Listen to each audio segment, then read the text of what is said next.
ശ്രീരാമായ നമോ നമ. യുദ്ധകാന്ഡം സർഗം 7.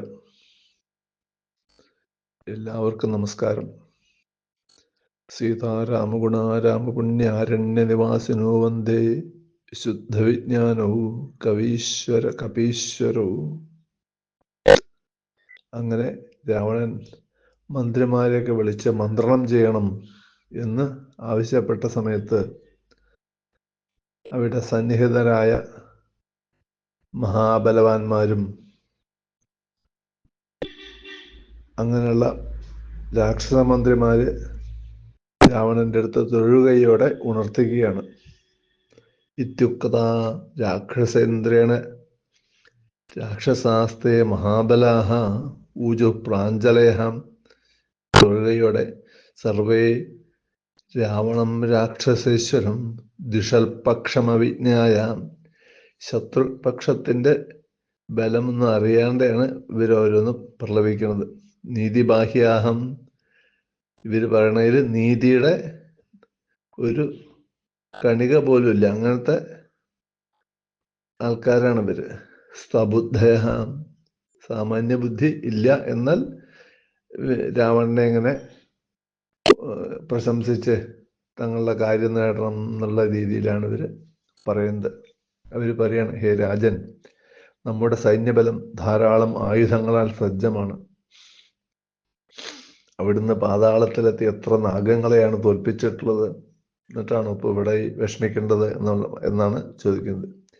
ഇവിടെ സുഖമായി, ഈ ലങ്കയിൽ സുഖമായി വസിച്ചിരുന്ന ലോകപാലനായ യക്ഷാധിപതി, യക്ഷന്മാരുടെ ഒക്കെ അധിപതിയായ മഹാരാജാവ് വൈശ്രവണൻ ഇന്നെന്താ സ്ഥിതി? ഇന്ന് കുറച്ച് യക്ഷന്മാരുമൊത്ത് കൈലാസത്തിലേറിയിരിക്കുകയല്ലേ. അതും ശ്രീപരമേശ്വരൻ അനുഗ്രഹിച്ച കാരണം. അദ്ദേഹത്തിന്റെ സ്ഥിതി കണ്ടോ? അതാരാ കാരണം? പിന്നെ അദ്ദേഹത്തിന്റെ വലിയ വിമാനം ഇവിടെ മുറ്റത്ത് ഇവിടെ ഇരിക്കുന്നു. ഇതൊക്കെ ആരുടെ പരാക്രമം കൊണ്ടാണ്? ദാനവേന്ദ്രനായ മയൻ പരാജയം ഭയന്ന് സഖ്യത്തിന് വേണ്ടിയല്ലേ മകളെ അങ്ങയ്ക്ക് ഭാര്യയായി തന്നത്. മണ്ഡോദരീം മയസുതാം പരിണീയ ദശാനന എന്ന് ശ്രീരാമദന്തം. അങ്ങനെ മയന്റെ മകളായിട്ടുള്ള മണ്ഡോദരിയാണ് ഭാര്യയാക്കിയത് രാവണൻ. അത് മയൻ ഭയം കൊണ്ട് പരാജയം പേടിച്ച് അങ്ങയ്ക്ക് സമർപ്പിച്ചതാണ് എന്നുള്ളത് അങ്ങയുടെ ആ രാവണന്റെ കേമത്വത്തിനെ വർണ്ണിക്കുന്നു. ഹേ മഹാബാഹോ, സുവീര്യത്താൽ ഗർവിതനും ചെന്ന് എതിർക്കാൻ പ്രയാസമുള്ളവനും മഹാബലവാനുമായ അസുരരാജാവ് അങ്ങയുടെ യുദ്ധത്താൽ വശത്തായി കുംഭീനസിക്ക് പ്രിയനായി തീർന്നില്ലേ. കുംഭീനസി രാവണന്റെ വേറൊരു സഹോദരിയാണ് എന്നാണ് കാണുന്നത്. വിശ്രവസിന് കൈകസി കൂടാതെ പുഷ്പോൽക്കട എന്നൊരു ദേവിയിൽ അപ്സര സ്ത്രീ ആയിരിക്കും തോന്നുന്നു, പേര് കേട്ട അങ്ങനെ തോന്നുക. അതിലുണ്ടായ കുട്ടിയാണ് കുംഭീനസി. ആ കുംഭീനസിയെ മധു എന്നുള്ള അസുരനായിട്ട് യുദ്ധം ചെയ്തു രാവണൻ. അങ്ങനെ കുറെ കാലം യുദ്ധം ചെയ്ത അവര് സഖ്യമായി തീർന്നു. അങ്ങനെ സഖ്യം ചെയ്തപ്പോൾ കുംഭീനസിയെ മധുവിനെ വിവാഹം ചെയ്തു കൊടുത്തു. അവരുടെ മകനാണ് ലവണാസുരൻ. മധുവനത്തിലെത്തി ലവണാസുരനെ ശത്രുഘ്നൻ ഇനി നിഗ്രഹിക്കുന്നുണ്ട്. ആ കഥകളിലൊക്കെ കുംഭീനസിയുടെ കഥ അതാണ് പറയുന്നത്.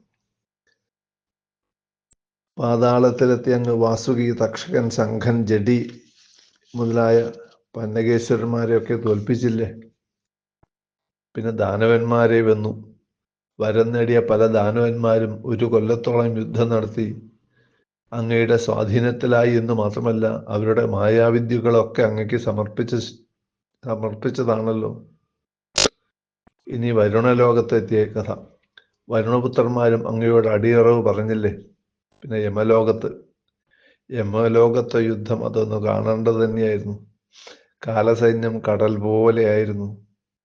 കടലിലെ മുതലകൾ മാതിരി മൃത്യുദണ്ഡം മുതലകളെ മാതിരിയായിരുന്നു.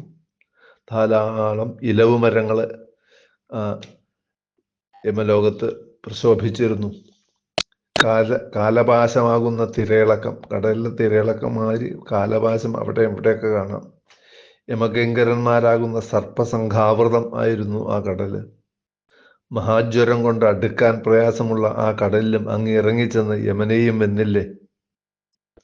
ഇവിടെ ഭൂമിയിൽ ആകട്ടെ ഇന്ദ്രതുല്യ പരാക്രമികളായ ധാരാളം ക്ഷത്രിയ യോദ്ധാക്കളുണ്ടായിരുന്നില്ലേ. അവരെയൊക്കെ കീഴ്പ്പെടുത്തി അങ്ങക്ക് ഈ രാഘവൻ, വനവാസിയായ രാഘവൻ, ഒരു സൈന്യവും കയ്യിലില്ല, കുറച്ച് കുരങ്ങന്മാരുമായിട്ട് വന്നു കഴിഞ്ഞാൽ ഈ രാഘവൻ എത്ര നിസ്സാരം. അങ്ങിവിടെ ചുമ്മാ ഇരുന്നാൽ മതി. ഈ ഇന്ദ്രജിത്ത് ഒരാൾ മതി വാനരസംഘത്തെയൊക്കെ തീർക്കാൻ. മഹേശ്വര യജ്ഞം നടത്തി വരം നേടിയ ആളല്ലേ ഈ ഇന്ദ്രജിത്ത്. ഇന്ന് ദേവന്മാരെ എന്ന കഥയും കൂടി ഞങ്ങൾ പറയാൻ പോകുന്നുണ്ട്. ദേവപ്പടയോ എങ്ങനെയായിരുന്നുവെന്നോ, ഒരു മഹാസാഗരം പോലെ ആയിരുന്നു. കടലിലെ മത്സ്യങ്ങൾ പോലെ ശക്തി എന്ന ആയുധവും തോമരായുധവും, പായൽക്കൂട്ടം കണക്കെ കുടൽമാലകൾ, ആമപ്പറ്റം പോലെ ആനപ്പട, തവളകളെ പോലെ ധാരാളം കുതിരകൾ, കുറ്റൻ തിമിംഗലങ്ങളെപ്പോലെ രുദ്രന്മാരും ആദിത്യന്മാരും, പെരുമ്പാമ്പുകളെപ്പോലെ മരുൽഗണവും വസുക്കളും, കടൽ വെള്ളം കണക്കെ ആനകളും കുതിരകളും തേരുകളും, കടൽ തീരം പോലെ കാലാൾപ്പട. ആ ദേവസൈന്യത്തെയൊക്കെ പൊളിച്ച് ഇന്ദ്രനെ പിടിച്ചു കെട്ടി ഇവിടെ ലങ്കയിൽ കൊണ്ടുവന്ന് കെട്ടിയിട്ടില്ലേ ഈ മേഘനാഥൻ.